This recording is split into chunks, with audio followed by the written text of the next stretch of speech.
2 ও 4 June অনুষ্ঠিত হবে diploma engineering দ্বিতীয়, চতুর্থ ও ষষ্ঠ সেমিস্টারের পরীক্ষা। কিন্তু বর্তমানে রাজ্য জুড়ে ভয়াবহ বন্যা পরিস্থিতি দেখা দিয়েছে।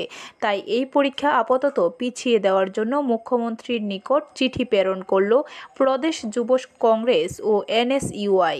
যুব কংগ্রেস নেতা আমির হোসেন জানান, 2 ও 4 জুন ডিপ্লোমা ইঞ্জিনিয়ারিং দ্বিতীয়, চতুর্থ ও ষষ্ঠ সেমিস্টারের পরীক্ষা হওয়ার কথা রয়েছে।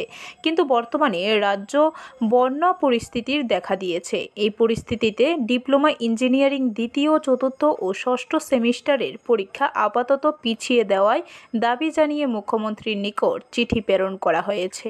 ইতিমধ্যেই আমরা জানি আমাদের পশ্চিম জেলার মধ্যে প্রায় 1300-র অধিক পরিবার সেখানে বিভিন্ন শরণার্থী ক্যাম্পে আশ্রয় নিতে বাধ্য হয়েছে। স্টুডেন্টসদের যাতায়াত ব্যবস্থা প্রায় নেই, সেখানে স্টুডেন্টস আটকে পড়েছে বন্যার জলে। তার কারণেই আমরা আজকে রাজ্যের মাননীয় মুখ্যমন্ত্রীর কাছে এই চিঠি লিখেছি। ব্যুরো রিপোর্ট, খবর ত্রিপুরা।